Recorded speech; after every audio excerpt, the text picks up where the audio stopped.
Hello and welcome back to another edition of Elite Season 7. This is episode number 10. I am Hans Buttface. Tonight we continue the Splatterhouse WANPAKU Graffiti bracket rounds featuring the upper deck and the bowl first rounds. Let's take a look at how the participants got here. Over in Group Michael Myers, Jam ran the table, perfect 3-0, best average in his group. He defeated Edgestream in week number 3 to earn the number 1 seed. Edgestream fell to 2-1, but already clinched the playoffs at that point. He is the number 2 seed. Angry Larry topped Group Leatherface, also leading his group in average time. Armageddon Time had to win his Week 3 matchup against Zarnax 42 to make the playoffs. He also has a sub-19 average. And here is how they match up. Angry Larry will take on Edgestream in the first round. And in our first race this episode, Jam Eviler will take on Armageddon Time.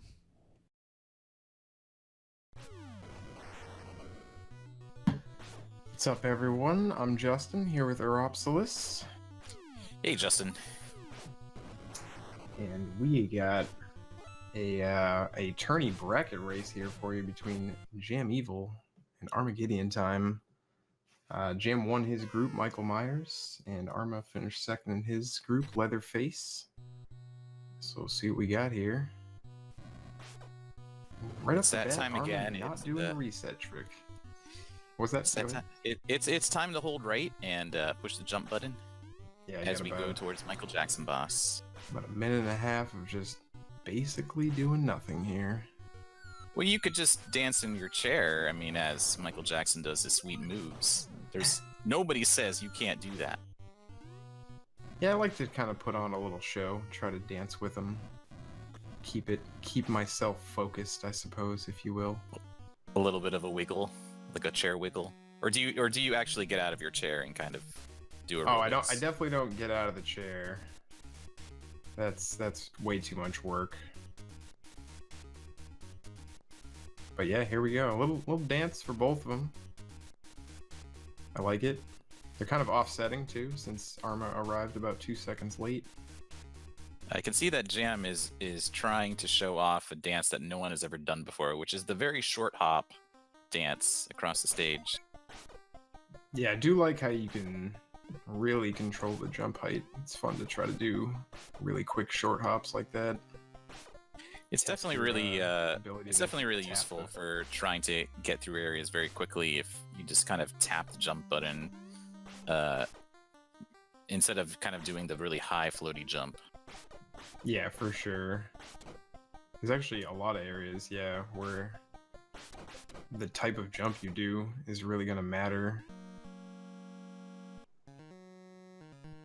Alright. Good fights for both racers, as expected. And we begin the video game. Just waiting for them to get to the doll. That's what I'm doing. Yeah, Till then, could even right back out. You know, I mean, there are books coming up here, but nobody cares about books. It's all about video games. Nobody reads books anymore. Jam's getting, looks like really good book RNG, if you will. Oh, now it's slowing down a little bit for him. You ever try speed reading?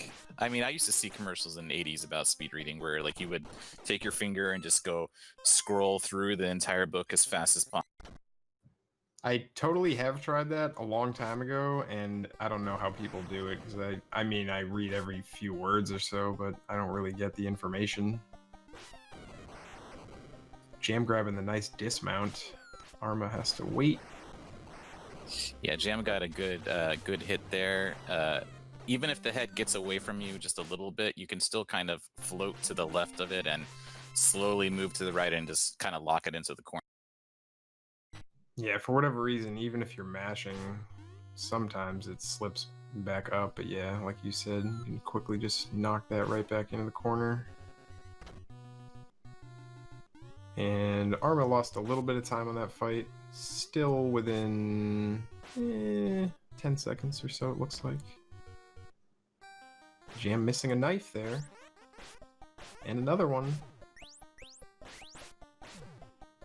I'm not really sure how much time you really lose from missing a knife. It feels like maybe, I guess, something like 3 seconds, maybe 4 or 5. Yeah, it's small, but you certainly want to try to not. I think missing one is the worst. If you miss a second one, it's probably not quite as much of a time loss as missing the first one, since they're already out of order or out of pattern, I guess. I think the funny thing about this game is that a lot of the time loss is very minor, but as the game kind of goes on, it really adds up from 5 seconds to 10 seconds to 15 seconds, and then you're looking at something of a real time loss behind maybe an opponent that got all the tricks. Yeah, I mean, it's short, and there's also, just like a lot of platforming sections where you can lose little itty bits, but it certainly adds up. Bottom or top? I'm gonna guess bottom for both. Oh, I'm wrong on Jam's side. I'm always a bottom person. Yeah, same. Jam taking the risk. Arma going bottom. Alright, Jam gets hit. Ooh. Oh! That's gonna basically even us back out here. Close to it. Assuming Arma gets the kill, and he does. So yeah, Arma making up a lot of time there. Jam was right there, and somehow that swipe didn't connect for the kill. I don't know how that actually did not connect. That's why I never want to do top route for the mouse, even if people say it saves 2 seconds, because you're at the very end, and then he just spits out a mouse at you right before you hit him, and then you go all the way back to the beginning. Yeah, I mean, it does save 2 seconds, but that's only if you do it perfectly, of course. Nobody with a shotgun, which is a little bit surprising. Yeah, I think I've seen it. It's kind of like 50-50 on this. Like, some people like it, some people don't. I definitely like the shotgun here for the chainsaws. I definitely did a lot of practice without the shotgun until I just decided I just give in and just try it out. And it's mostly just trying to get the hops right without falling down. Yeah, as long as you keep them in pattern, like on the first one, you can get the next 3 super easily with the shotgun. So Jam had, I think, I want to say like a 3 or 4 second lead entering here. Let's see what the spiders give these guys. So this will be really interesting. If somehow Arma gets the better RNG for the spiders, and then Jam gets maybe an average spider fight, this could be a even race. Looking at their kills, I don't know actually what they were entering, but it looks like maybe Arma has actually pulled even. But who knows? Actually, no, their kills are probably offset now that I think of it. Because Jam probably killed... Actually, do the small mice count? They can't, because he killed a lot of them. Oh, the green mice for kills? Yeah. No, I don't think they actually count for kills. Yeah, okay, Jam's still a little bit ahead here. It looks like they got about the same, I guess, fight. It's about the same deficit, it looks like. Yeah, our Armageddon time is, I guess, like a arm lengths away from Jam, so there's still lots of places to mess up for the lead to change. Yo, really nice platforming from both, though, right there. On that little pumpkin bug section. Both doing that whole screen flawlessly. Alright, Justin, feeling on Goat Boss. Like it, hate it. I like the boss, but it really can just ruin your run. So I don't know. I do enjoy the fight, though. So I guess overall I do like this boss, yeah. Yeah, I like the adrenaline rush that the Goat Boss kind of gives you, because he just... At first you're thinking he's kind of unpredictable, but... and so it's kind of like you're trading blow for blow. I just gotta get better at clearing the last couple of bats before he actually spawns in. I always seem to leave 1 or 2 there and half the time they get in the way when you're trying to stun lock him. Yeah, like Jam just did it pretty flawlessly there. And having a little bit of a troublesome fight. Arma's getting mostly a stun lock here. Yeah, Arma kind of took a little bit of time to get his position for the corner kill, and I think Jam played it safe by doing jumps in the middle. Yeah, Arma's going to take a little bit of a lead here. 4 seconds, maybe 3 or 4. So kind of just flipped the tables around to what it was. Jam grabbing the shotgun a little early, just to be safe. Armageddon Time also gets the shotgun. Thankfully, he doesn't forget it. Yeah, I did that in one of my races earlier in the tournament, and obviously regretted it. This is the one place in the game you definitely want to have the shotgun, as we all know. Yeah, this boss he's annoying. You just want to shoot him with the shotgun and just get it over with. I like how when you shoot him with the 4th shot, it still splits him in half, like as if you sliced him with a sword or something. I imagine the shotgun was just exploding him in half. It should just make him completely disappear, right? Just blow him to smithereens. This level, I think, is probably one of my favorite levels in the game because I just really like the execution of going through it. It's not too long and it's not super hard. Yeah, it's really just the one part that's tough. In the second water section, which totally feels cool when you get pretty good, or this part right here for Arma, you get through it clean, or even semi-clean. Yeah, like the first 2 skeletons you can get super clean, and then you get to the 3rd part, and it's a little bit sketchy on the exact motions on trying to get through, especially with that hamburger there. If you really need the life up, then it's going to slow you down a lot. Yeah, Jam made up a little bit of time. He's like a shark behind, if you will. So this boss is really gonna... This is a super close race. You just invented a new type of time measurement, sharks. Sharks as a measurement of time, I like it. Isn't there like a measurement called like smoots or schmoots?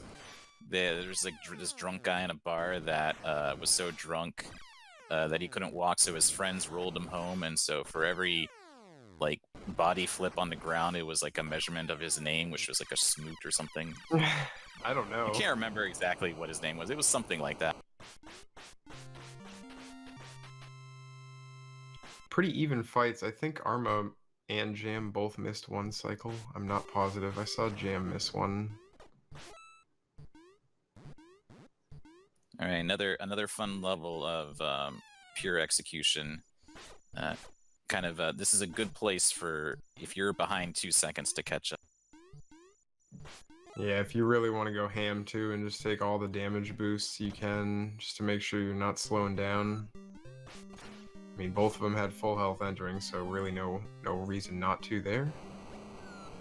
I think the real worry is when you get to the very second outdoor level, you're going to be boosting through a lot of damage areas, and so you want to make sure that your health is not super low before getting to the wolf boss. Yeah, for sure. I like to have at least maybe 5, I guess, minimum. Yeah, health. Exactly. Like 5, like 6, 5, or 4, like 4 at a minimum before going in, and then grab the bucket. Just grab the bucket. You know, I know everyone loves the bucket. Just in chat, just say if you love the bucket. Just type in chat right now, I love bucket. Just admit it. It's okay to say you like bucket. Saw Jam there skip a candy intentionally. He might take a death here? Yeah, okay. He had I think he had 2 health, but there was a candy in front of him and he just kind of jumped over it seemingly on purpose, so he probably knew he wanted to just death abuse with that low of health. Yeah, it's hard taking a death here because you know you're going to be burning about 6 or 7 seconds for the screen transitions, but taking this boss on with 1 health is very, very, very hard. Yeah, it's certainly better than taking a death to the boss, so think that's what he was going for there. Race setting, you definitely don't want to lose that much time. But yeah, Arma's got a pretty comfortable lead at this point. To me, this is the part of the game where they say, here's some free health before we take you to the final stage where there's not really a lot of health. Yeah, you really only get like the one free candy in the deer head, I guess, at the end. I mean, you probably get some drops because of all the kills, but usually not stopping for the drops. Nice section there for Arma. Jam also getting through, no problem. He's going to be coming up to this. Oh, nice. Nice jump. I always miss that jump. Yeah, I've had lots of times where that place where Jam was just a second ago, just falling down for no reason. And I'm not exactly sure why, and you have to quickly jump back up. Yeah. Actually saw Jam there get to like the edge of the screen back there, but it didn't look like it was gonna scroll. He had to like jump backwards a little bit. I don't know what happened. It was interesting. If he like somehow got up there without scrolling the screen all the way up. Alright, looks like Arma has his chainsaws lined up, so he's not gonna be losing any time here. Man, I never get him lined up that nicely. That was really close. I don't know exactly. It's really hard to. They can get lined up in two ways. You can get them lined up towards the middle of the screen, or you can somehow make them go all the way to the left of the screen. And I feel like it's just based on how far you move Rick just a little bit to the right, like it's like millimeters. Yeah, it definitely has to do with. I think if you're moving, or also with direction you're facing, and maybe even like where in the, I mean, certainly where in the room you're standing, but that can also, you can move like while they're moving around up top, and they might come down differently. I think there's a lot of factors. No bat grab for Armageddon time. That's a sign of confidence when you can get through the room and you don't get grabbed by the bat. Then Yeah, you get breezes through that room too, the ghoul room or whatever, screamer.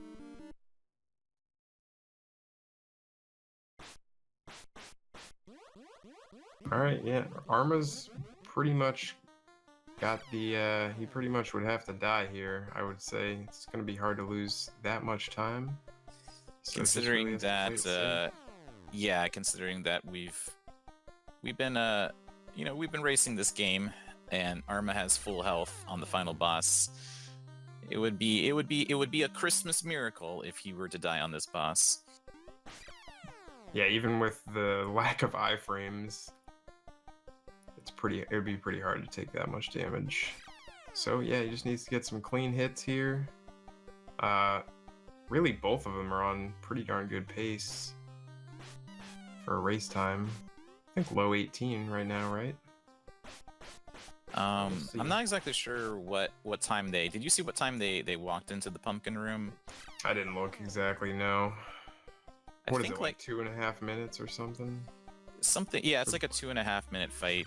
If you're walking in around maybe like 15:35 or 15:40, something like that, you're probably going to be somewhere in the low 18 range.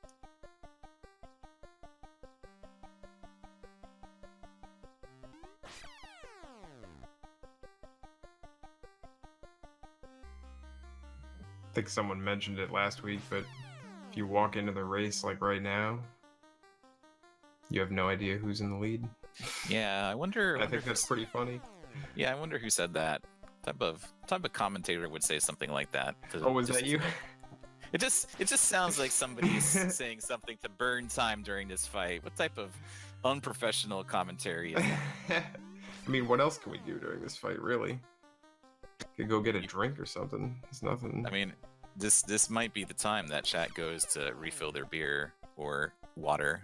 You know, preferring whatever beverage they prefer. Maybe they prefer Surge. They have like a Surge in the refrigerator. Yo, Surge is pretty good. Arma getting it done. I don't think he even missed a hit, although, to be fair, probably missed some of the hits. But yeah, he's going to get it done here with 1821.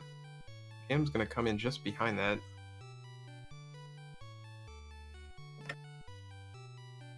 GG to both racers. That was really good performance for both of them. Yeah, 1834 for Jam. Unfortunate Melvin hat. And that's going to knock him out of the brackets. And he's going to be done for the tournament. Arma is going to move on in the brackets, and he's also going to get promoted to the upper deck no matter what happens in the finals for the bowl. But yeah, GG's to both. Really good race times, honestly. So yeah, I think it really came down to, I think that they were pretty neck and neck, and then Jam really had to take that death before Wolf Boss, and that just burns a good amount of seconds that your opponent can take advantage of. So it's just kind of unfortunate. Yeah, for sure. But I guess that's probably all we got, unless you got anything else to add. We can probably send this back up to Hans. Speaking of butts, back to you.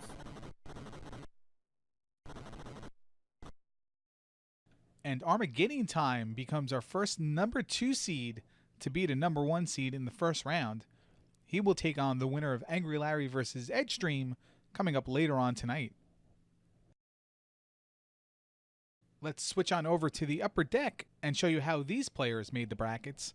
Coach Crab went a perfect 3-0 in his division. D-Pad Danny won his last match versus Nearm to get into the brackets. D-Pad Danny having a better average time than Coach Crab, but Coach Crab had that race with Bent Glass Tube that had the good ending, so that greatly inflated his average time. Over in Group Jason, Unos XX was the player that went 3-0, had the tournament best average time at 18:03. Buzz Thunder lost to Unos in week number 3, fell to 2-1, but already clinched the brackets. And here are the brackets for the upper deck. Coach Crab 127 and Buzz Thunder will be later on tonight, but right now is Unos XX versus D-Pad Danny. Armageddon Time and Dark Magician are going to be on the call. I like that Dark Magician guy. In fact, I'm going to let him give me $500. What do you say about that, Dark Magician? Hey, thanks, Hans. I'm Dark Magician. I'm joined by Armageddon Time. How you doing? Not so bad. We got ourselves a wonderful race here. It's a winner goes to the finals. So, very important race here. Yeah, this is between the winner of my group, Unos, and the winner of D-Pad Danny's group, or second place in D-Pad Danny's group, which also had BGT, Nearm, and Coach Crab. In Unos's group was myself, Link Sevens, and Buzz Thunder, and Unos came out on top. Yeah, with a very strong time of average of 18:03, I believe, if Johnny's stats is correct. Yeah, looks like we're getting things rolling. He got 2 sub-18 runs in the tournament at that. Yeah, when you're pulling sub-18 runs, you're doing something right. Just as these two have already kicked things off, we're approaching Vampire Boss, and yeah, it looks like pretty standard so far. So the issue here is that Unos did the reset trick, and I believe Danny said that he's not able to do that trick, so he's going to lose that time. Oh yeah, I think there's a couple people in the tournament that whether it's emulation or difficulties with their console, that they were unable to pull off the trick. But you know, I mean, there's just something you got to deal with here in the Elite Tournament. Anything's possible. Yeah, we've set some world records and had fun in general. How about yourself? Have you enjoyed this season? I've greatly enjoyed this season. I mean, I really like the game. It offers a lot of variety, a lot of fun, and you know, poking at all these old movies and stuff like that. And we got the vampire dance, and you know, we got werewolves, and it's just been a great time. Yep, I agree. I look forward to next season. Not to overlook what's still going on here. Like you said, these guys will go on to face the other race. Which, do you happen to know who's racing in that one? I think what really matters is what's sitting in front of us right now, which is D-Pad Danny and Unos XX, both, so far it seems like pretty much standard procedure. I mean, it isn't usually until we get to, I'd like to think the race really begins once you get to the Exorcist boss. Yeah, I agree. I think it was Hans who suggested people to start racing start practicing from here until the end to really enjoy this game. Because up to here, it's mostly auto-scrollers. Yeah, then again, you have situations like what Unos had at the beginning with kind of stumbling over that continue trick, leaving himself just a little bit behind. Yep. New tech will do that sometimes. Yeah. It's all a matter of can you get that early kill on the Exorcist boss. It looks like D-Pad didn't at first, but caught the head in the corner. Yeah, that was a great stun lock. Now to see if Unos can repeat that trick or find his own path while D-Pad's screaming ahead. So Unos got the initial hit and he got the stun. He took a little bit of damage, but it doesn't really matter. In the grand scheme of things, he's going to pick up a little bit of time there. That's pretty good. Oh, man, Danny, I think he's missed 2 knives now. Oh, and that's 3. Yeah, it looks like this boss isn't being very knife to him. Oh, he's not being chicken about it, though. He's going right at him. He's not a chicken. He's a turkey. Little celebration jumps there from D-Pad Danny. Let's see if he can get the early break through the floor here. Oh, not quite. Oh, and he was a little slow going in the door, too. Yeah, he let that last little piece of ceiling drop on him, which I didn't know could happen. He's still got a healthy lead on Uno, so we'll see over-under. What do you think? The over-under here, I always support sewage strats. I've supported sewage strats from the beginning once I found out about it. Actually, I found out about it not from anyone in the tournament. It was just some random playthrough I was watching early on just to see what the strategies were like. And I saw somebody go below, and I was like, oh, why don't I give that a looky-loo? Yeah, I think the initially second-place person on the leaderboard before the elite got to it, he goes under. It was timed. I believe it loses a 1.5 seconds. A 1.5 seconds, but sewage strats is a more sure thing. It's not a completely sure thing. You can still miss, but it is more reliable. But Uno's going for it here. Bold strategy. We'll see if it pays off, Cotton.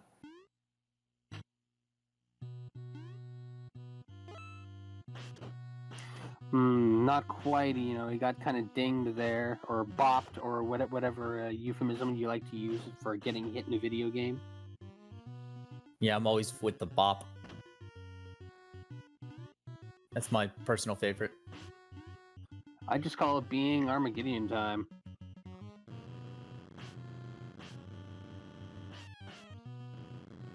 So now we got the Sauls, and Danny's still having a rough go with these bosses. Missing half cycles. Still missing, but still managing to hold on to a somewhat healthy lead. Not letting, getting the saws out of sync to get to him. Yeah, he's still at least a room, if you want to call it, ahead of Unos. Yeah, pretty much the entirety of the chainsaw boss. While we face my worst nightmare on the left-hand side. Spiders bursting from your chest? Pardon? The spiders bursting from your chest? Is that your worst nightmare?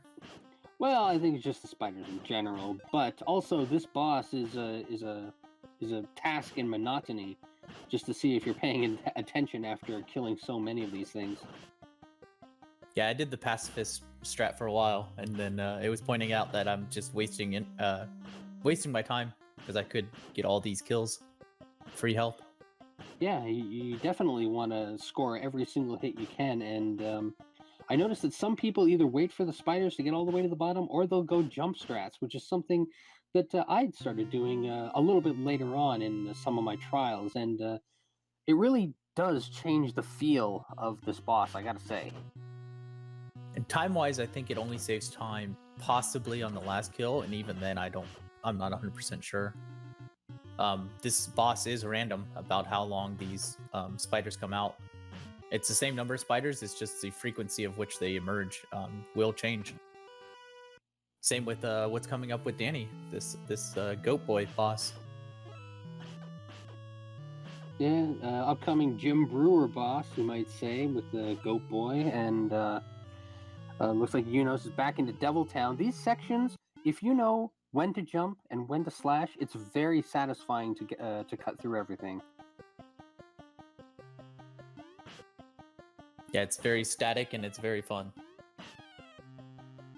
Yeah, and like the goat boss coming up right here, if you can manage to stun lock the boss in the corner, it's also very satisfying to just hack away at this thing while taking absolutely no damage and looking impressive in the process. It's something you can definitely show to your significant other.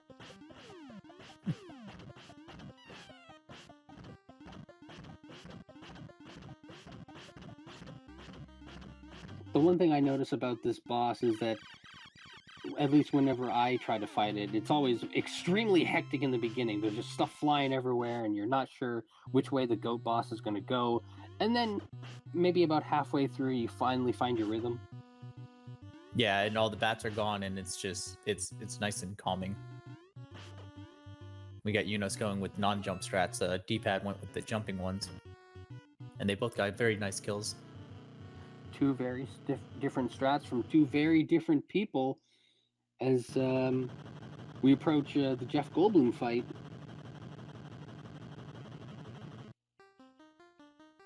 So we saw, I believe it was D-pad Danny who went into the Japanese bonus round with BGT race. Do you think we'll be seeing it again? I thought that was Coach and BGT. Oh, was it Coach? Okay, I'm sorry. I'm getting those confused. That's okay. I just knew it was that group.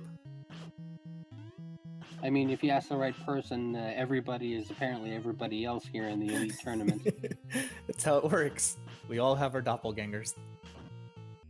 Hey man, I'm the original Arma, and I'm the only one that's around here. But as for the Jeff Goldblum boss, like it's pretty much just 1, 2, 3, 4 with the shotgun. Nothing out of the ordinary here. Standard procedure, like I was saying early on.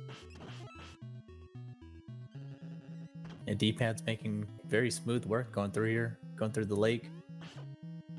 Yeah, a sleepaway camp is definitely another section where if you know the right places to take damage boosts and stuff like that, well, it can be very satisfying. Oh wait, I'm thinking of the next section. This is Diamond Lake.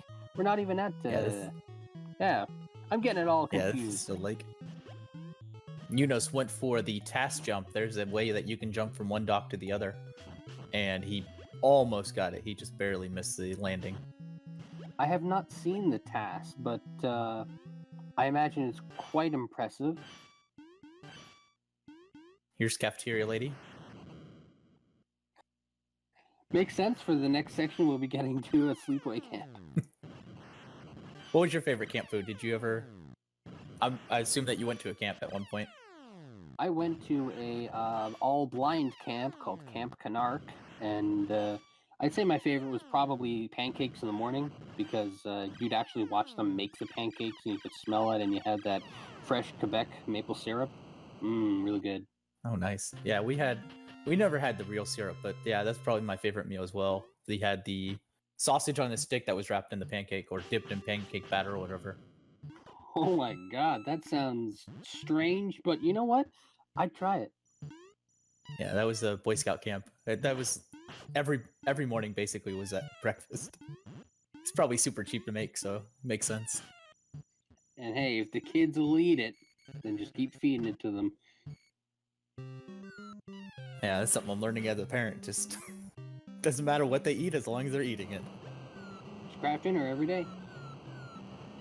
Yeah, we actually do eat a lot of macaroni and cheese. I like how you guys call it craft dinner in Canada. My Oh, kids, yeah. my kids are very Canadian though. They enjoy ketchup on their craft dinner. Who doesn't? Wait, is that That- a Canadian thing? It is. It's very much so. Just read the chat. Oh yeah, look at it go with all their. Shut up, Arma. But back to this race. Yeah, Danny's making very very quick work at his sleepaway camp. Yeah, like I said, if you know what to do and you know how the enemies spawn and stuff like that, then it's clear sailing. He opts not to go for a bucket. I do remember speaking with D-Pad Danny early on, and one of his things was to never do bucket strats. Just never put on the bucket. I don't know if that's just him trying to be a big man or anything like that, but it is very bold. Oh, Yunos chooses to take it though. So we'll see what happens. I'd say in the grand scheme of things, even if you have a lot of health, it does offer you the the ability to maybe take those extra couple of hits if you want to get that early kill. Yeah, you see Yunos really hugging that werewolf. Meanwhile, Danny's way ahead. He skips the burger in the first section. Not really sure why. That burger's pretty much free if you just keep walking. I think he's good on health otherwise, though. Maybe he's just showing off at this point. Come on, D-Pad Danny, what are you trying to do? So, to note, his best race time was an 18:25. He has not subbed 18 a race. And this is actually looking very promising. Hopefully not a commentator's curse. Yeah, I guess we'll have to see as D-Pad Danny is approaching the final level here, Hell House. Meanwhile, Yunos making it safely over that devastating bridge. If anybody ever falls down that thing, you might as well wrap it up right there. We had one racer who really enjoyed grabbing this shotgun, which, if you know, gives you that knockback. And he was taking dives down those holes quite often. Yeah, but wasn't that early on? People were still figuring out the game, trying to develop new strategies. I don't know. At that point, it's anything goes. Right. Yeah, no, that was, I believe, week 1. Danny having a much better Saul fight this time around, as I say that. Alright, we're through. Yunos gets eaten by the giant rotting pumpkin and goes through the door. Relatively close, both people, but as long as D-Pad Danny sticks to the game plan, it looks like he might actually take this, but you never know. You fall down in the clock room, or you get bodied by the screamers in the screamer room. Just this level can sway one way or the other really quickly. Yeah, I believe any of the holes that you fall in will bring you back to the clock room too. Oh, that's right. If those Garfield bats pick you up and drop you, you're right back to where Yunos is right now. This room right here, yeah. D-Pad did get picked up by the bats there very briefly, but managed to escape.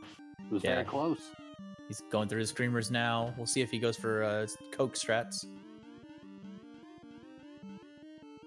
I forget, do you call all pop Coke? Yes.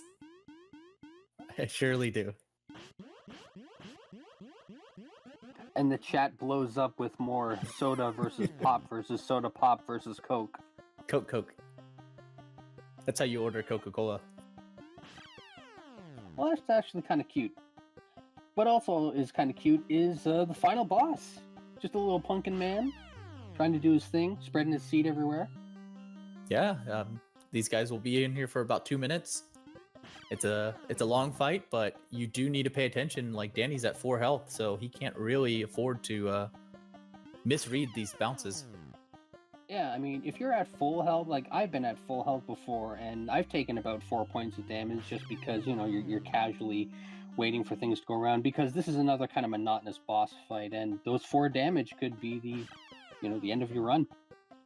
Yeah, I haven't been counting either, so I assume as long as Danny doesn't miss any hits, we're good to go.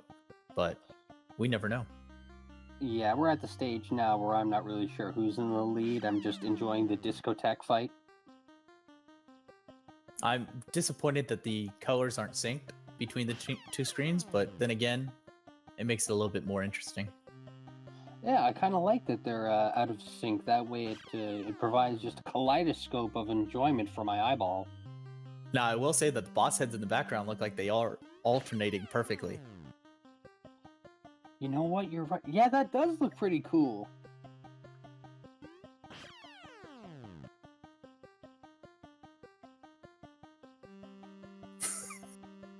I'm just mesmerized right now.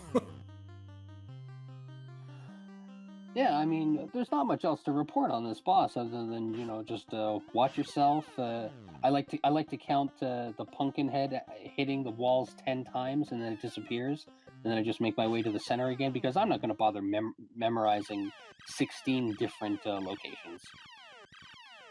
But speaking of 16, that's the last hit for D-pad Danny, and we just wait for the screen to turn black and him to stop moving. Yeah, big GG to D-pad Danny taking down the juggernaut Unos. I mean, who'd have thunk it? A real David versus Goliath. Yeah, he posted his best time in the tournament with an 18-12. And he will head off to the championship against whomever it was. I think it's Coach and Buzz that are going to race. Not really sure if that's been run yet, but yeah, we got a Melvin hat on the right-hand side. 1833, of also a very respectable time. GG to Unos, but in the end, D-pad Danny's taking it. Unbelievable. Yeah, GG.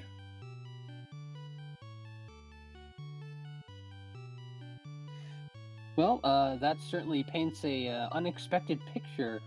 I mean, who'd have thunk that D-pad Danny would have made it this far? I mean, I'm not doubting his skills or anything like that. I'm just saying that with all the heavy competition in the upper deck, this is certainly an unbelievable turn, and I applaud both players for having a very wonderful race. I look forward to D-pad Danny taking the whole thing, honestly. Oh, you heard it here first. Place your bets, bookies. Dark Magician himself actually putting money on D-pad Danny. We'll see where this goes. But do you have anything else to add before we send it back to Hans? No, that's it. All right. Well, for Dark Magician, this is Armageddon time. Hope you enjoyed the race. And Hans, that's all the marbles.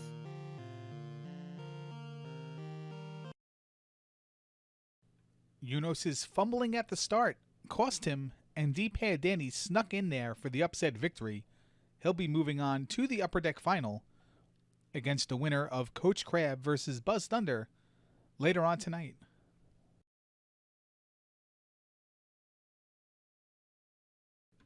But for right now, we have the qualifying race to see who faces Link Sevens for the Knob Championship in Season 5's game, Tiny Toon Adventures.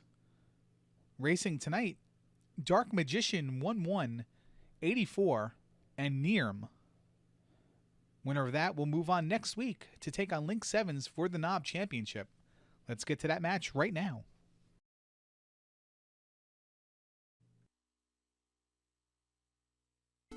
Hello everyone, welcome to the Knob Qualifier for the Season 6 game, I think it is. Season 6, Tiny Toon Adventures. I'm Angry Larry, joined with, not by, Armageddon time. Hello. Hello, hello, hello. Been a while since we've seen this game, and we're kicking things off right away with Dark Magician on the left, Nirm on the right. Gonna be pretty good. Fight, fight, fight. I regret my choice to do this with you already. Glad to be along for the ride. Yeah, it's going to be a great 2 hours. All right, so both people picked Daffy Duck. And I guess Nirm didn't make it. I thought they both made it into the door, but obviously I'm not watching the same game as everyone else. I'd like to think that even though Nirm took a death there, he still got a lot of plucky gumption about him in this race. Oh, God. 1 hour and 59 minutes left. Yep. All right. Well, we're going to see a variety of different things. These are the only two players that have threw their hat in the ring to qualify for this game. The champion is Link Sevens. He won the Season 6 tournament. But both players, Armageddon Time, practiced a lot. Dark Magician practiced a lot in anticipation of challenging this, and Nirm practiced a lot for an event called DeuceCon. DeuceCon, what is that?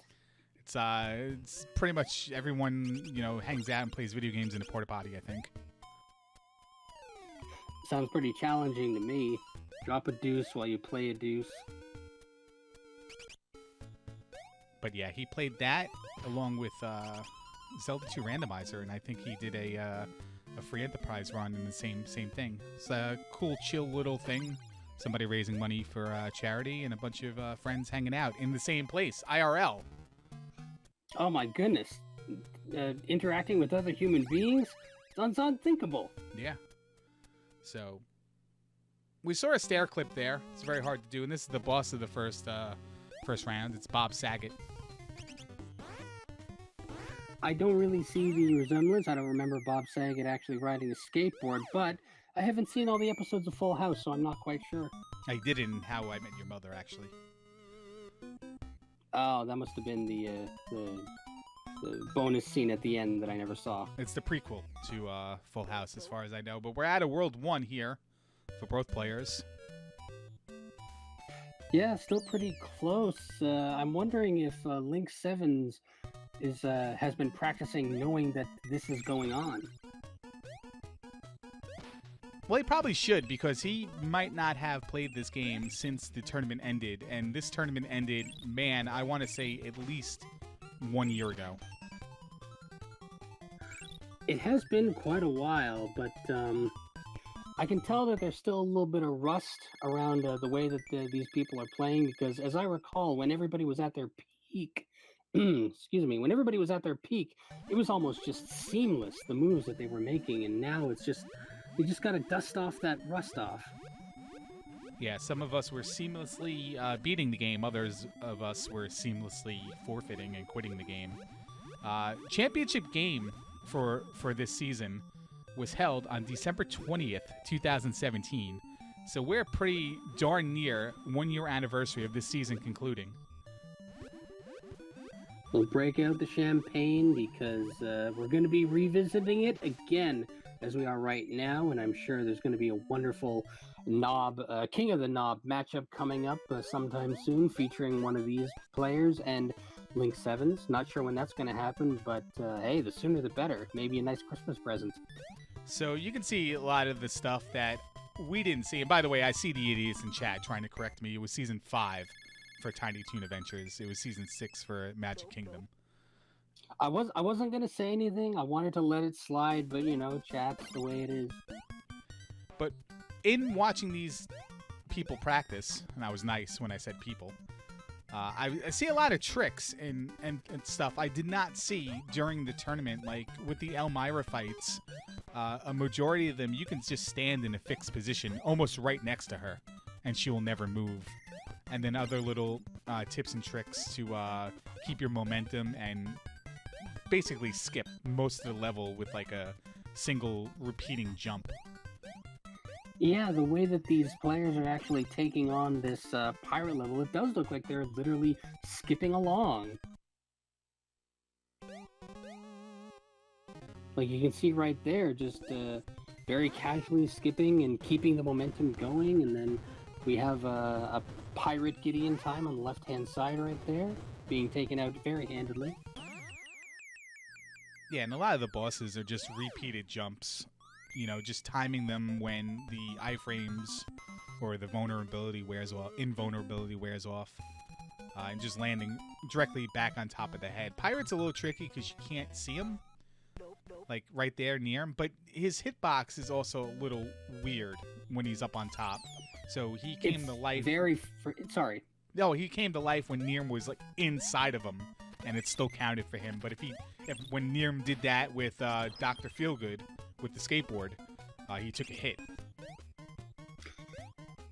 Now remember, this is a PG-4 stream. Anyway, yeah, it looked like he was about halfway through the body by the time the hit registered, and probably another pixel or two, and it could have gone the other way. Dark Magician, this was one of his downfalls in practice, was this early 3-1 stage and just trying to get as much speed as possible. Both players have chosen Little Sylvester to go on this stage. I believe his name in the TV show is Furball. If I am to be corrected, I apologize, but I don't really remember too much of his cartoons. I think I'd actually probably like break out the Game Boy while I was watching those ones, you know, just waiting for the one of the better cartoons to show up. All right, what are the better cartoons? You got the Buster and Babs, they're pretty good. Plucky Duck's pretty good. Oh, you mean better cartoon people within the same show? Yeah, within this, sorry, segment. I meant cartoon segment. See, Dark Magician just chills right next to Elvira there. So, only like an Elvira fight right now separates both players. Nirm had that early death. Took a couple additional hits on the way to where he's at right now. But Dark Magician is seamlessly just, you know, hasn't really stopped much. All it really takes is just, you know, one big difference in order to swing the pendulum of this race the other way. Just such a weird game. I revisited this game when watching both players practice because I was going to actually... it's funny because I'm sick now and I was sick then when they did this race, and which is right now. And I practiced for it. Smooth. Yeah, and like I was so much better at it just from watching both these players practice more than like the practice and watching all the races from season 5 in its entirety.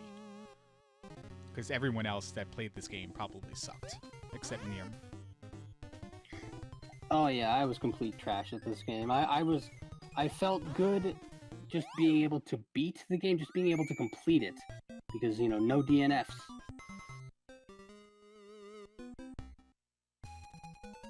What was your record that tournament? I choose to forget. I'm gonna call you. These are things I don't commit to memory because honestly, it wasn't that impressive. But looks like we're getting into level 4-1 for both players, getting a little closer here.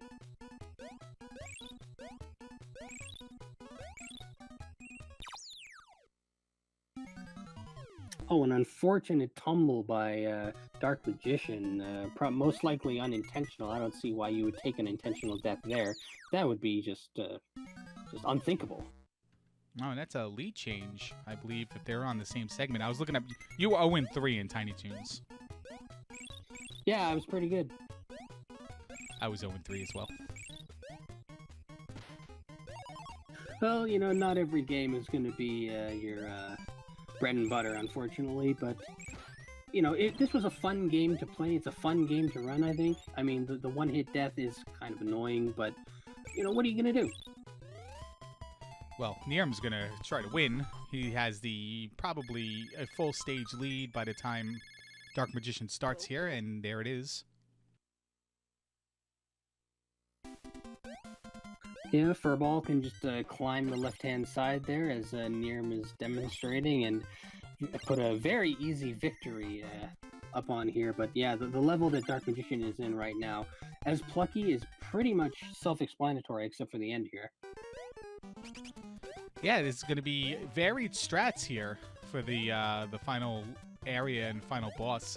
Nirm can seamlessly just climb his way up to the boss, but Dark Magician's going to have the ability to hover during the final boss fight, which is probably a little bit better, but Nirm takes the death there. Yeah, sets him back a little bit, and granted, Furball can climb the walls, but taking some unfortunate deaths there is really going to set him back, and whether you're Plucky or Furball or whoever you choose, Dizzy Devil, then just take the lead and keep it, and you're good. He keeps trying to slide through that one mouse and has died 4 different times already, while Dark Magician is just keeps going. He finally jumps on the mouse's head, and he makes it up to the wall.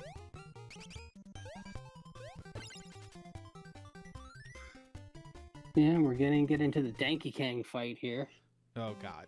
I'm going to mute you for this whole fight because no one wants to hear anybody over the age of 12 say that. Would you rather I say the Do you strim also nightly? monkey fight? When's your next strim? Playing Next Zoldor. Tuesday. Zorl though. How is Dark Magician hovering there? Watch his screen on the left. He's not even, like, there's no gravity. Whoa. Yeah, it's like a sweet spot or something. It just hovers in the air. Look at that. This is an unknown strat, something that I'd never been privy to. And Plucky Duck was my main for this. He somehow missed the cycle and then killed half of the monkeys in the next cycle and got credit for it. I don't know what's happening there. Might have to go upstairs on that one. Could be some underhanded business. But even with the 24 deaths for Nirm in that stage, he had a good fight, and he's only a few seconds behind right now. Could have been more disastrous for him, going from the lead to, you know, a few seconds behind after all those deaths is not that bad. And I gotta say, despite the fact that this level hurts my eyes because it's so unbelievably bright, when you master Wacky Land, then it feels really, really good. Almost butter smooth. Speaking of butter smooth, Nirm's got the capture on his Nintendo right now with the butter overlay. Yeah, it kind of looks like one of the unfavorable Game Boy Color choices for colors that you could choose, like up and B or something like that. First into the mansion is going to be Dark Magician. And Nirm almost finished here, but kind of starting to take a bit of a back seat. If Dark Magician can just manage to make his way through Montana Max's mansion, then we're gonna see a changing of the guard. That's not going to help his efforts, dying right there. But I've seen Dark Magician absolutely throw in this first area of the mansion. Let's see how he does now. I'm glad you have all the confidence in the world for Dark Magician, but oh, like it's epic going into this mansion, like plus 4 minutes on PB, and then just dying 17 times right to the first YMCA guys in the first stage. But he's made it out of the first 2 doors. He's gonna start climbing here. Yeah, just a matter of watching out for those money bags, which I thought were bullets for the longest time. And unfortunately, Nirm still being dominated by Wacky Land. But luckily, the level is not too long. Maybe he can eke one out here and make his way to where Dark Magician is and squeak it out. Yeah, the problem with Nirm was he goes all the way out of his way to get that safety heart. Nice recognition knowing it's there. He died like right at the last go-go, whatever the hell that thing's name is. But final fight here for Dark Magician. That was Go-Go Dodo.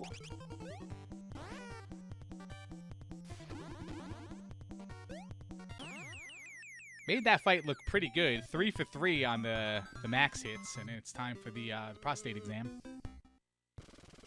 Yeah, GG to DM. And time for the PE. Prostate exam. So way to go, Dark Magician, getting it out in 14:52. I'm not sure just how impressive that is due to the bunch of deaths we had, but I'd like to say that they both definitely came to play and been pretty good so far. Let's see if Nirm can make magic happen here.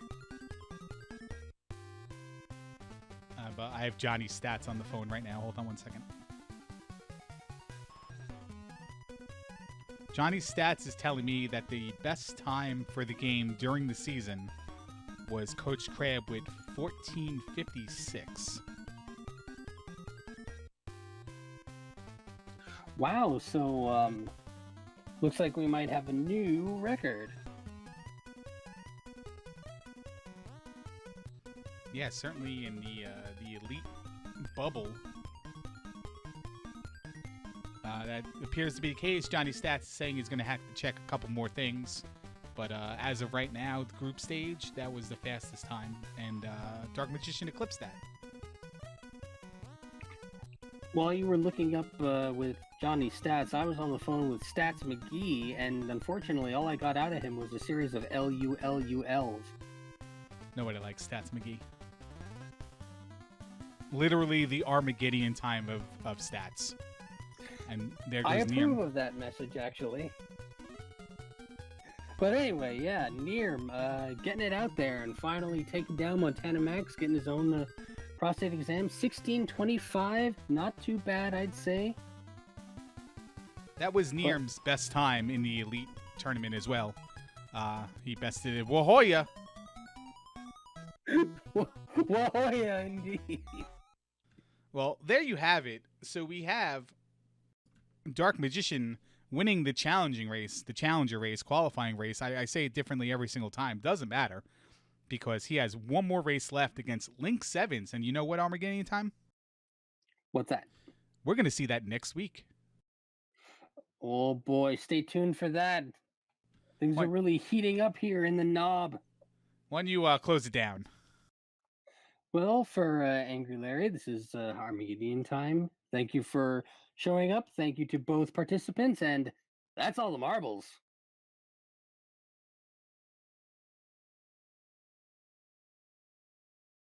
And there you have it. Dark Magician will move on to face Link Sevens for the Knob Championship. We'll have that match for you next week.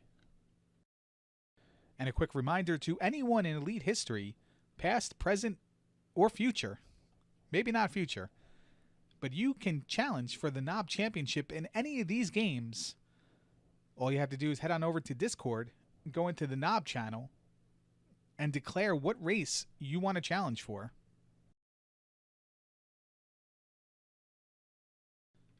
Let's head on over to the bowl again and see who Armageddon Time will face for the finals.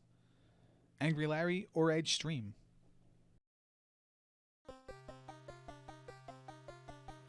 Hello everyone, D-Pad Danny back again, and I'm here with Bent Class 2. BGT, how you doing tonight, man?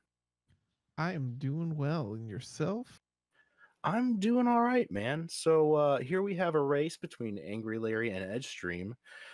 Angry Larry is the group leader for Group Leatherface at 3-0, and Edge Stream is 2-1 in Group Michael Myers. Should be a good show. So what do you think we can expect from this race?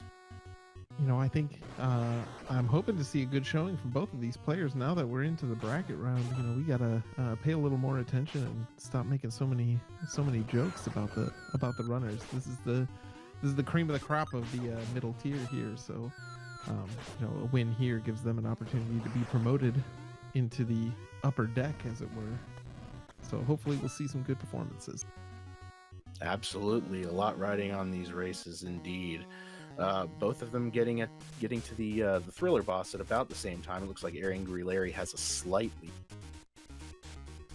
Yeah, and I did see they both use the reset strat. You know, surprisingly, you haven't seen as much of that in the tournament as I thought you would. Once it came to surface, I figured, oh, well, everyone's going to be using this, but I've noticed a distinct lack of it overall. Yeah, it's like you know, some people take things more seriously than others in the elite, I think. But that's why we have the 3 divisions, to try and have everyone have, you know, the level of commitment that they want to the racing and everything. Absolutely, these later races really separate the men from the boys and the women from the girls. I mean, that's it's like you said, it's the cream of the crop. This is what it's all about right here. Yeah, I think in the bracket rounds, at least, we probably won't see anyone foregoing the reset. Unless their emulator doesn't support it, of course.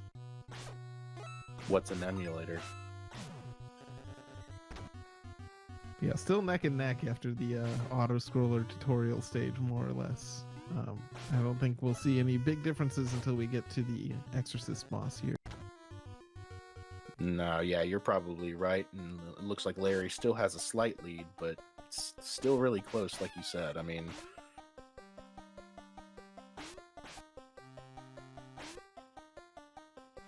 yeah, and you can kind of see here how the books, like, although it seems like if you kill them quickly, you'll go faster, you'll see that Larry's, hitting them pretty immediately when they spawn, but not really gaining any time on it.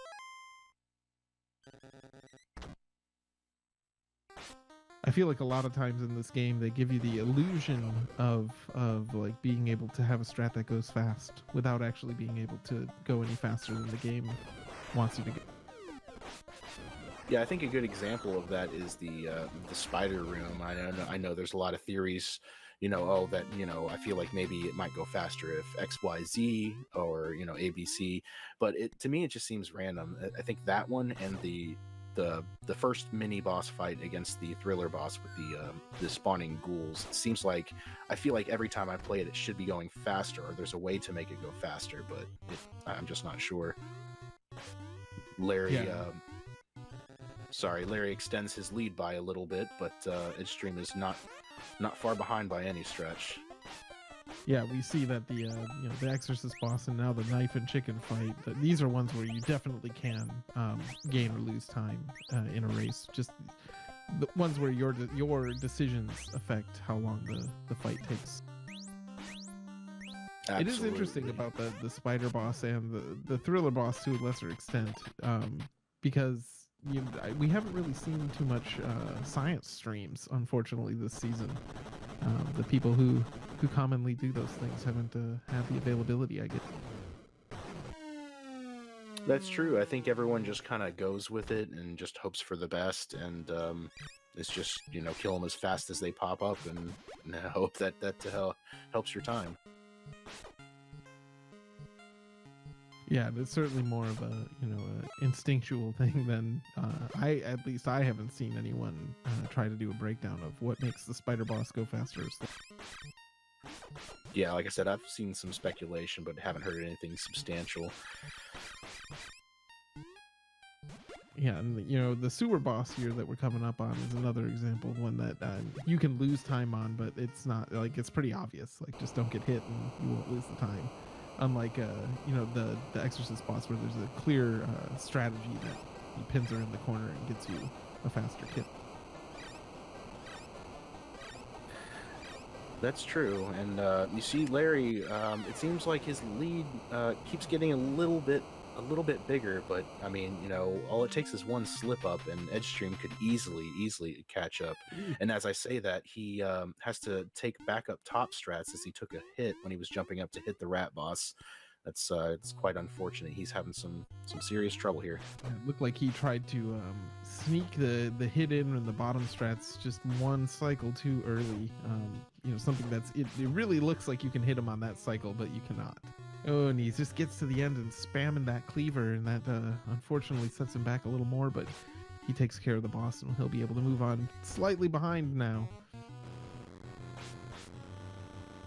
Yeah, I think that you just get so close, and it's that you have that moment of panic, like, I'm so close, can I get it? And then you just, your muscle memory loses focus, and I think you just start mashing, and I think that's kind of what we saw from Edgestream right there. Yeah, especially if you're, commonly practicing the bottom strats, you're not going to be as, reliably able to perform the top strat.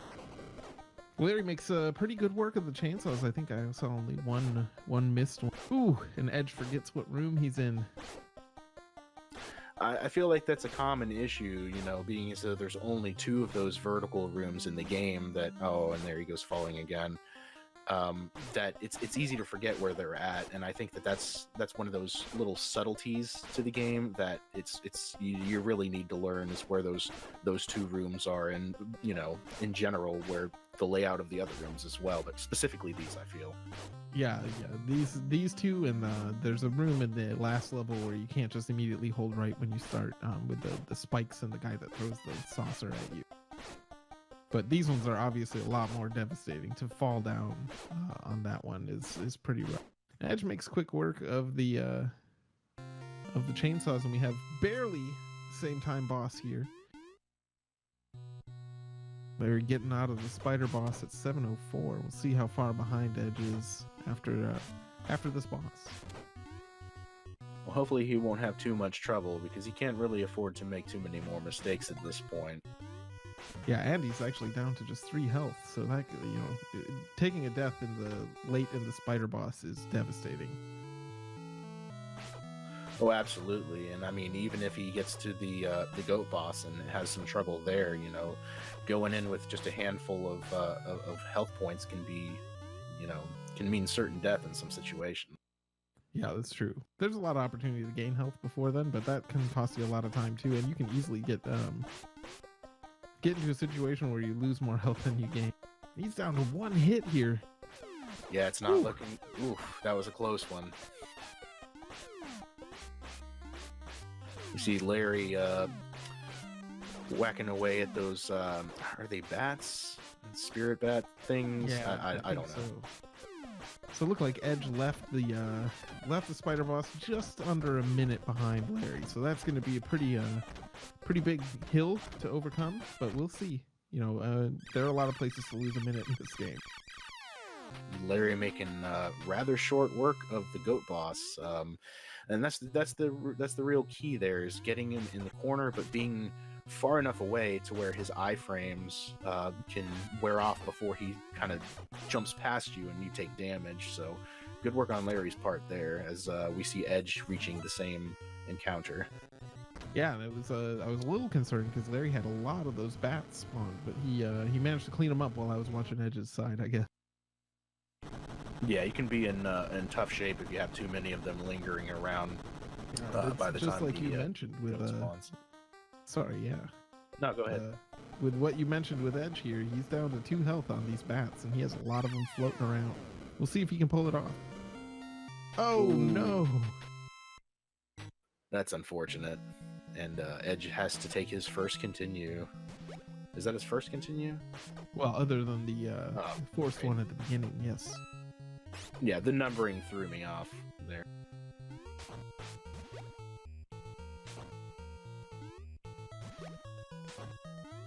Meanwhile, Larry just Larry's making here on Diamond Lake, which is I really like this first section of Diamond Lake. It's one that feels really good when you execute it well. It's just nice little time jumps and everything. And it's not too challenging. It's one of the first stages you feel like you can really get a hold on when learning the game. This one, on the other hand, is garbage.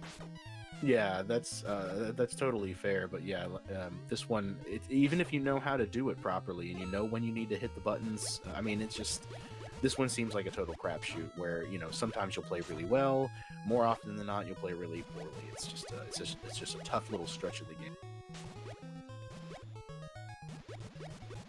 Edge down to 3 health, but he manages to get past the goat boss, so that's good. He'll be moving on to the fly next. Still pretty far behind Larry. Like I said, I think at this point Larry would need to take a death for Edge to try to catch up, but still a lot of race left. We can see what happens. Yeah, I think the small number of hits here and there isn't really enough to close this gap. So you're right about that. A death will be what changes the lead again here, but hopefully we'll still have a close-ish race. I think Larry got all 6 hits on the fork demon there. Yeah, I believe he did, and that's easier said than done. A lot of times, I can't speak for everyone else, but myself personally, when I get to 4 or so, and it's been right where I expected him to be, I'm like, all right, I got this, and it seems like I'm going to get a 6 for 6, but then it's always the 5th one where he throws me a curveball and he's on the opposite side, and I'm just not ready for it. Yeah, I try to recenter myself after each one, and then if you're in the middle, as long as you don't get hit by the chicken nuggets, as it were, then it's possible to get to him in time. You can still get to him faster or slower, but it's fairly forgiving, the window in which you can hit him.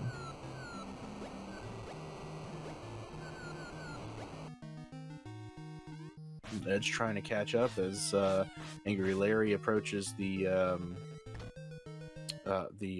werewolf boss here in just I think another screen or two.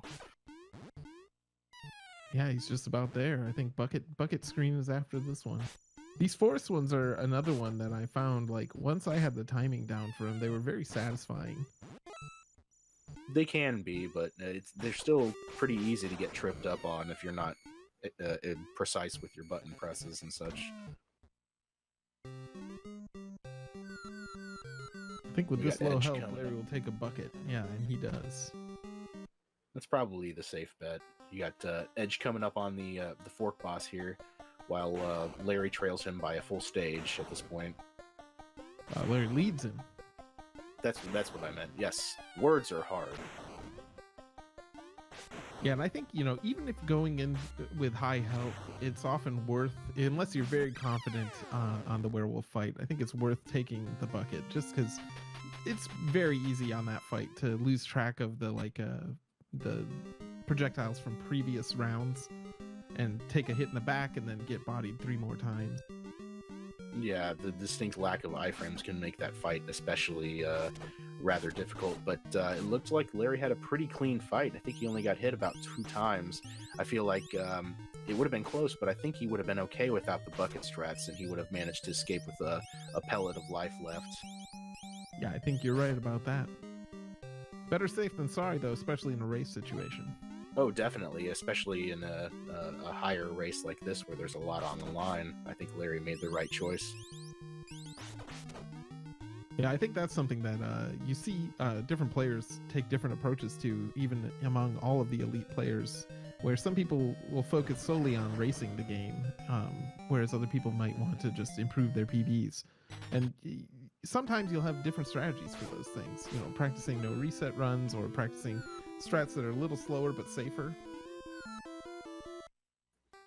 Definitely, and that variety makes it, interesting to watch, and I think that the viewer is the real winner. Oh, absolutely. And Edge, his life's getting a little bit low in this in the forest stage here. He's only got 2 pellets left at this point. He's gonna have to 1 pellet left. He's gonna have to be careful here, or he's gonna take another unfortunate death. Yeah, and he was going all out on the damage boosts, even though his health was low. Yeah, I noticed that as well. He's probably gonna go for bucket strats here. There he goes. Yeah, I feel like at this point it's necessary. I think even, I don't know, 2 hits and he's dead. So I think with 2 health, I might have just walked into the spikes and taken the intentional death myself. Having 4 hits on this boss is a little scary for me still. He seems to be doing all right so far, though. Taking a hit there. Ooh, I think he's down to his last hit. Oh, but so is that was clutch, man. I was gritting my teeth a little bit there. I'm like, come on, Edge, you got this, man. I was on the edge of my seat.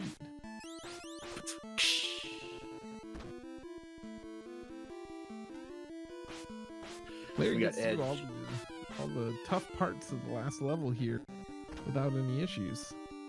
Yeah, I mean, definitely. He's just making trails, man. You got Edge trying to catch up here. He's taking that last climb towards the Hell House. Yeah, it's disco time on the left side of your screen here. And if you didn't know from all these races, the final boss actually takes 16 hits. That's a little fun fact not a lot of people know.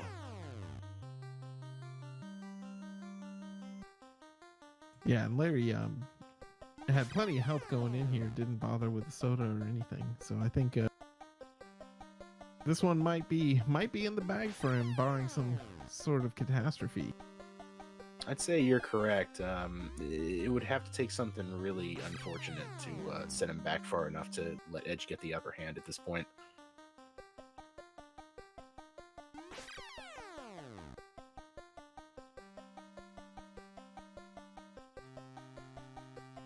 And so far, Larry has done more damage to the Pumpkin King than he has taken from the Pumpkin Kings. That's always a good average you want to see. Yeah, absolutely. Edge having no luck with sinking the chainsaws in the chainsaw room, but still taking them out. Yeah, even with the desync, it looked like he just had the 1/2 extra cycle. Right. But he's a bit low on health going into the clock room. That's true. Taking a little bit of damage there as well, but I think typically in the clock room, it's not necessarily low health that you need to worry about. It's under jumping, which Edgestream seems to have minimal issues getting through, other than those 2 hits there. Yeah, but the interesting thing about his health is that there's this candy from the stag, and then the soda is all the health refill opportunity he has left. Meanwhile, Larry deals the 16th hit to the Pumpkin King, and we'll wait out the 17 or so seconds. Edge taking an unfortunate death, but here in the final stretch, you just start at the beginning of the room, so it's not as bad. And Larry wins with a time of 18 minutes flat. Solid race time. Congratulations, Larry. Not bad at all. I guess Edge doesn't need to get us. Oh, He takes the soda anyway.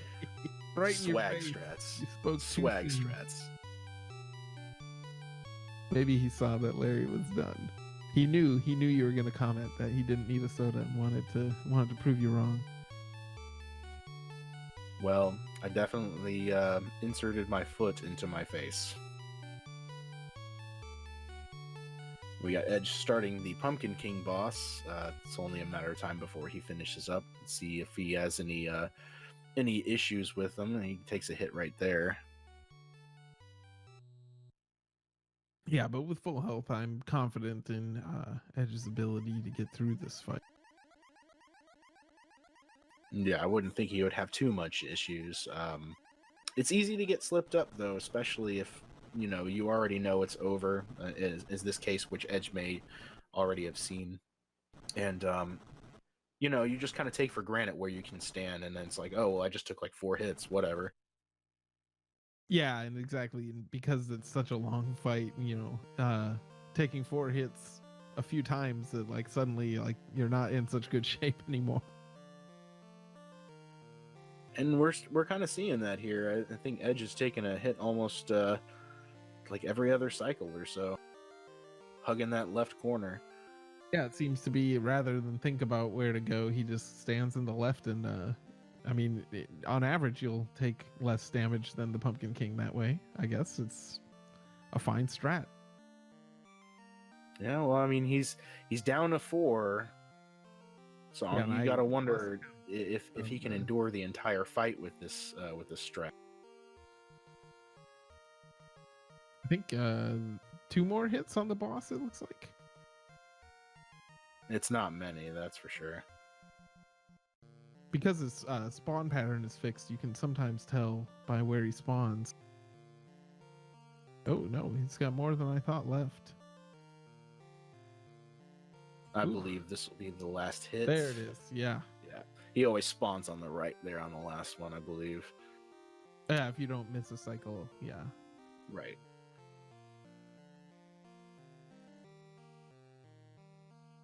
But yeah, Edge keeping it together long enough to win the Melvin hat there with a time of 20:44.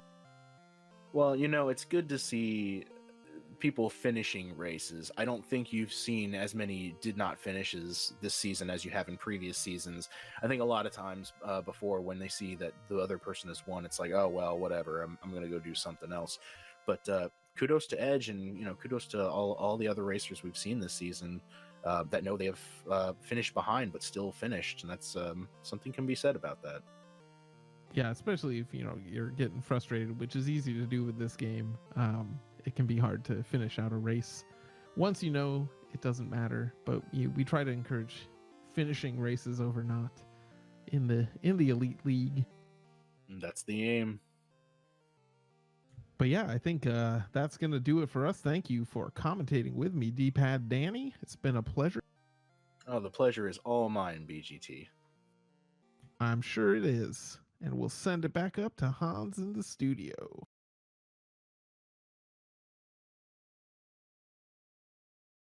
There's a little bit of history here. Angry Larry defeated Armageddon Time in Super Mario Bros. 2 during the SHI Tournament Olympics. Angry Larry defeated Armageddon Time last season in the Adventures in the Magic Kingdom, and Angry Larry defeated Armageddon Time in the group stage of Season 7 with Splatterhouse WANPAKU Graffiti. Armageddon Time will be exacting his revenge. Both players are going to be promoted to the upper deck for next season. Both players finished 1-2 in the relegation race last season to remain in the upper deck, but somehow got relegated to the bowl anyway. We'll have this matchup for you next week. Now it's time for our final race of the evening to see who will play D-Pad Danny in the upper deck finals. Will it be Coach Crab 127 or Buzz Thunder? Let us know in chat who you're rooting for.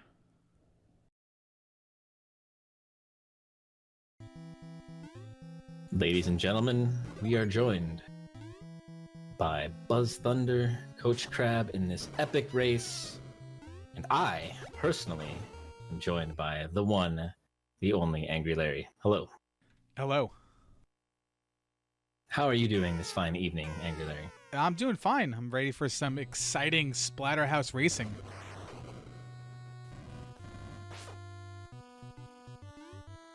So, who you got in this one? I mean, the consensus in chat right now is that everyone wants Coach to win. Well, we shall see. Coach does have better times overall.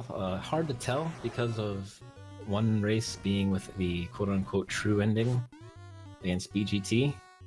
But he is undefeated, but we have Buzz Thunder, who has lost to Unos once and has a significantly higher average time. So Coach, probably the favorite statistically. Thanks, Johnny Stats. I think that in everyone's heart, everyone's rooting for Coach, but to be honest with you and everyone else listening, I'm sick of both of these people, honestly. Oh. You pull up the knob results, and they lead every single game category. Oh. So if there's a way for both of them to lose, I'm rooting for that right now. Double soft lock? Yeah, like what would we do if they tied? I mean, it's a bracket. I would just probably disqualify them both. It seems fair. Right? Because neither of them won.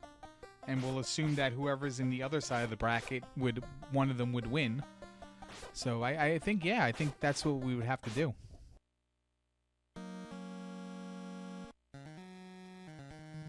Well, if we're going for a draw, we're in pretty good shape here. I think Coach is a couple frames ahead, if that. Buzz has that kill counter a little bit higher, but we don't really care about that. Yeah, it'd be more interesting if that increased attack power or something, but mostly everything dies. Actually, everything except bosses in this game dies in one hit, so I'm trying to think of how you would make it more interesting. Maybe it should work in reverse. Like the more kills you get, the lower your max health gets. You running out of stamina or something? Yeah. I mean, that would make the spider fight more interesting. That's true. Looks like Buzz is the first to get into the door. So we'll see how they take on Reagan here.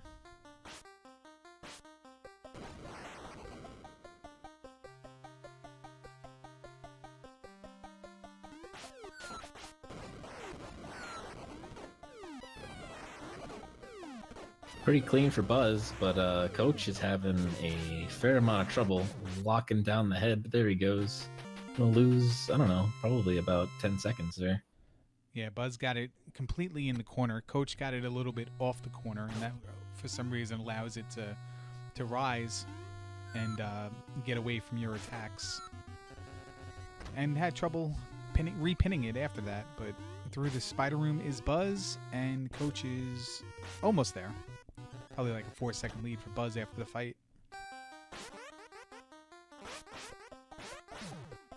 Here we've got the knife fight. Pretty easy if you hit the knives. You don't hit the knives and you suck like me, then it takes forever.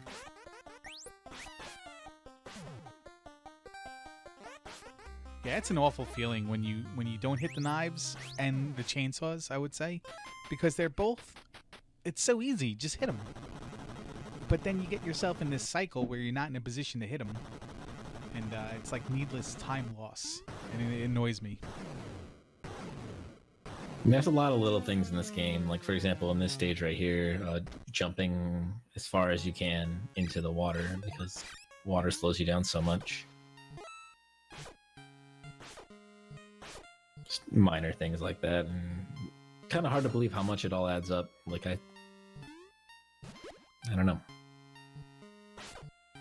Well, it's weird because right there where Buzz was and where Coach is getting to right now, that's a jump right there where you have to hit those two worms jumping out of the water. Coach just totally YOLO'd over the second one. Where you short jump that one, and you're spending a good deal of time in the water. And when you jump out of the water, you're still at in-water speed. So it's funny how it determines your velocity. Yep, and we got both runners going on the bottom route, not taking any chances.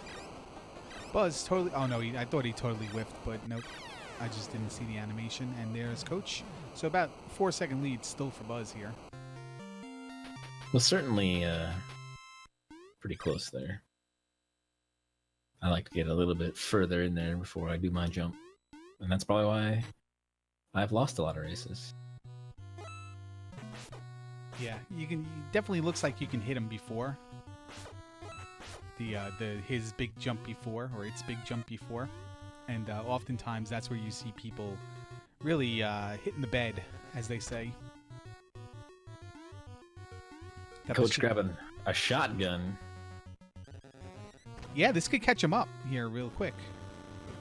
If he takes care of all these in pairs.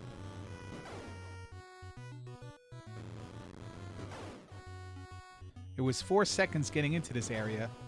Buzz is through at 5:50, and Coach is through at like 5. I guess it's still around 4 seconds.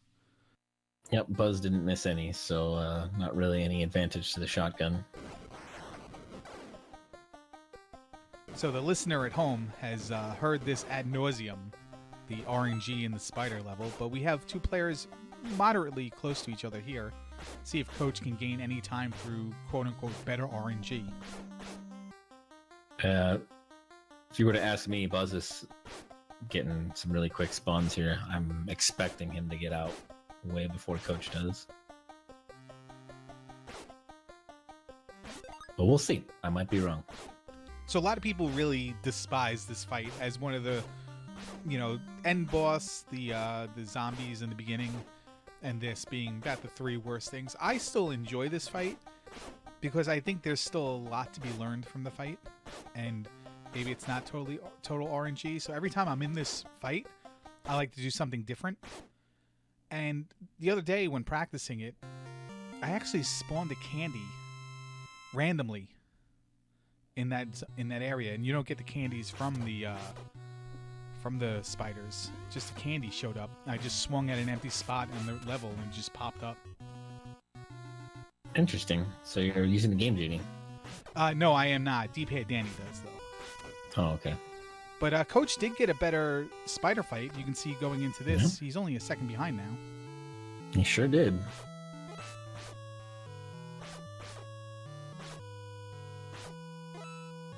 We'll see how well they are able to lock down the goat and who gets luckier on the bats here.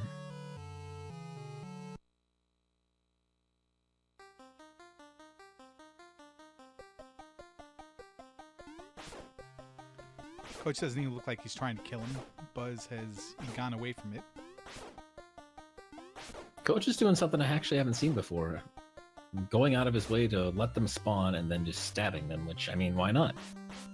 You're not losing any time on that. But maybe taking a little bit of damage. But he's only got 2 bats to worry about, whereas Buzz has, what, 4? But Buzz doesn't have to worry at all. He's going to get through just fine. Coach took a little bit of damage, but ultimately, this fight's clean for him as well. He's going to lose a little bit of time to Buzz, though.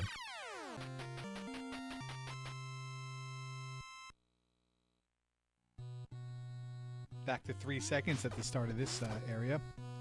One thing, you know, the boss fights and certain boss fights, the wolf coming up and the goat just now, are key. Man, you missed the shotgun in this area, and that's a big thing as well. Both players did pick it up, though. Yeah, I used to do what most players do and go past and then come back that way and pick up the shotgun. You kind of hold up, you go through the door. But if you, for whatever reason, like forget to hold up and you force yourself through the door, you're just screwed. So I started picking it up earlier than. I've done that a few times too. Jump to the pail after the door, and I don't always spawn the shotgun, even though when I feel like I'm holding up. So I've just been short jumping the first one now. Probably losing a little bit of time to those who go to the last pail, but whatever.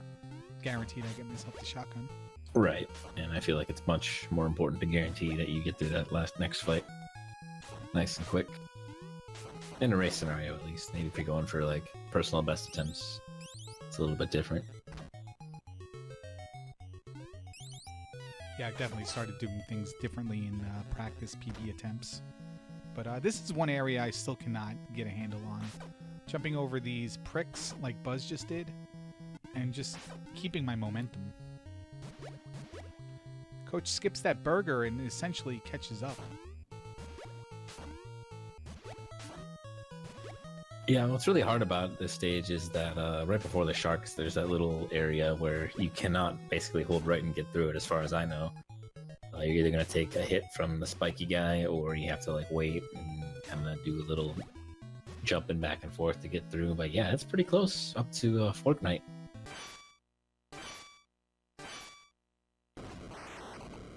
One missed cycle here, and it could decide our race. Coach also hitting him much higher than Buzz is.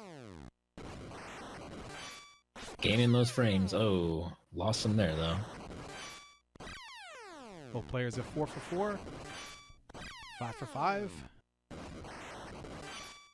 Getting the same spawns too, and oh, Coach missed one.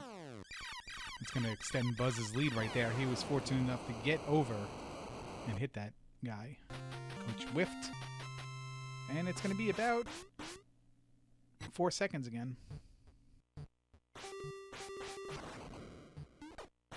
One thing that pisses me off in this game is when you're chopping down the logs, if you mash, you actually do go much slower. You have to like time it. Yeah.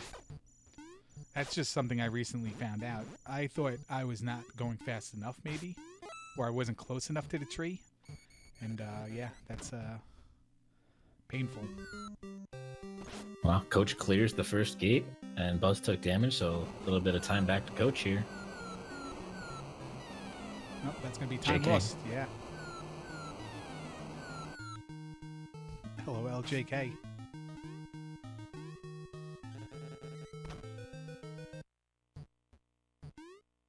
Coach is a little healthier than Buzz, though, so maybe that'll be a factor going forward.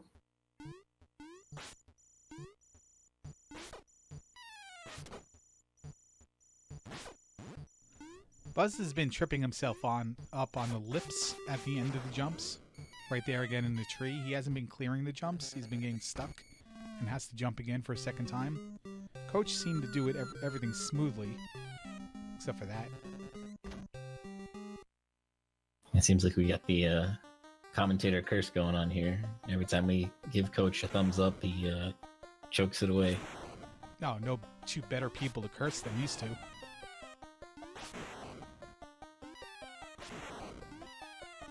And Coach is taking a lot of hits here. Buzz is seemingly pretty clean.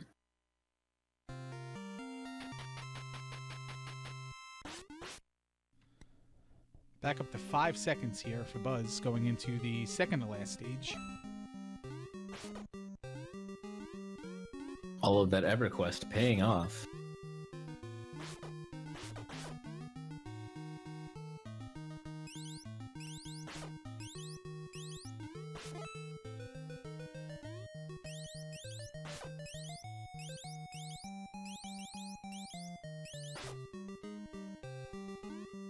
Got to grip that controller a little bit tighter so you don't fall. The further Is that how it works? Yeah, well, I mean, the further you go on in the tournament, the more like you don't want something stupid to mess you up. And it's like, man, I really don't want to fall here, do I? And then like you get to the jump, and you do the jumps hundreds of times, but it's like all of a sudden you get to the jump, and like you get a little nerves in you, and like you squeeze in the controller. At least I do.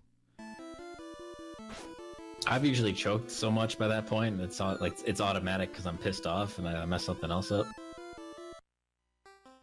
Yeah, it's tough to be top tier like I've been lately. Oh, I see. I have you to thank. Oh, me, of all people. Put the screws to me because of Tiny Toons. Tiny Toons of all games? Well, because I never finished a race of Tiny Toons. Oh, I see. I had forgotten. So, you're welcome. Yeah, no, definitely, thank you. Buzz did miss a chainsaw, so Coach is going to gain a little bit of time back. Cut it in half, 2 seconds going into the door. Oh, but he moved backwards in this room? That's going to lose him a little bit of time. Never actually seen that one before. Usually people just hold right and tank it. If you move backwards at start, you can make those jumps without getting hit every single time. Or more so, just let yourself drop straight down instead of holding right as you drop down.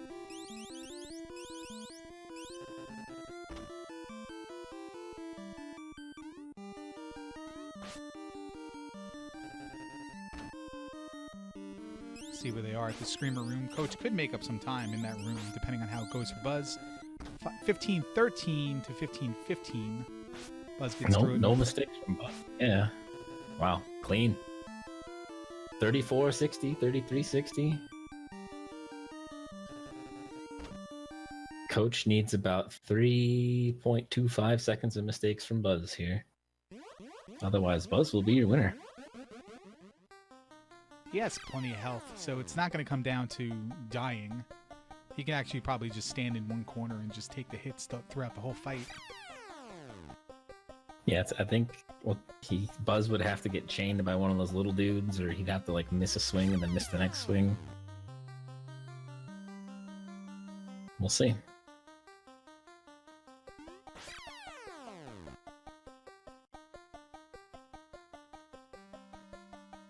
Maybe Buzz will load a safe state. Oh, maybe. It's hit number 6 there for Buzz. You a fan of like pumpkin pie, pumpkin flavored things, Larry? No, I do not like fruit or vegetables in my food. That's right, I forgot. I'm a big fan of chocolate pudding pie in like a graham cracker crust. I see. That's your go-to pie if you were going to eat a pie? That would be my go-to pie. I've said this before in Elite Tournament history back in the days when we used to do post-game interviews. Around my area, we don't have them. But you know those like Hostess or like personal handheld apple pies or cherry pies that they have? Oh, yeah. They used to have a brand around this area, and it's probably local to New York Eastern area, that had like pudding, chocolate pudding, vanilla pudding, and Boston cream varieties of them. Oh, wow. And those used to be awesome because the pastry itself used to have like a glaze or a chocolate glaze on top of it. And it was really good. It was like a Pop-Tart almost, except like in a full, pie, personal handheld pie shape. Sounds pretty amazing. Yeah, I mean, they used to be like, 10 for $5 or something like that, like the supermarkets. So if anybody out there knows exactly where to get those things, as Buzz Thunder does pull out the victory, please tweet me at Larry is Angry and let me know where I can get them. Unfortunately, Coach did make a small, tiny mistake in the fight, but I don't think it would have mattered too much. And there you go, Buzz Thunder, 1747 to Coach Krabs 1750, the sub 18 Melvin hat. Yeah, Is that the first one? Yeah, maybe. Coach Crab letting everyone down. He earned one in Adventures in Magic Kingdom last season, where I think he also lost to Buzz Thunder. Well, there you go. We've got a vendetta forming. Yeah, well, lets everyone down. But Buzz will be moving on to the Upper Deck Championship. We'll let Hans sort out all the details. Liam, thanks for joining me. Thank you, Angry Larry. All right, and we'll get it back to Hans right now.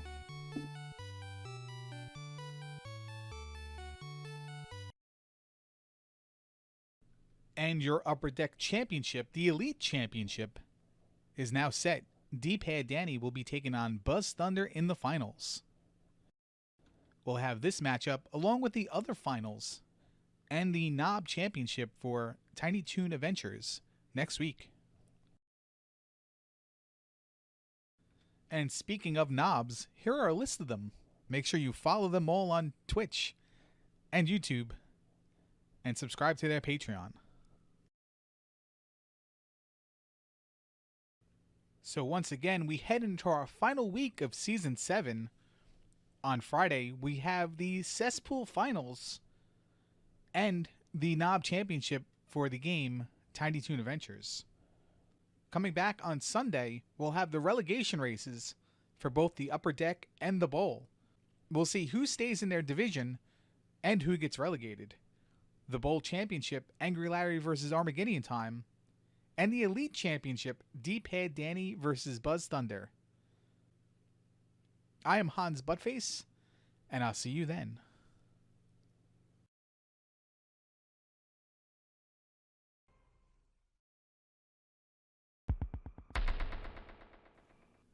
Knob.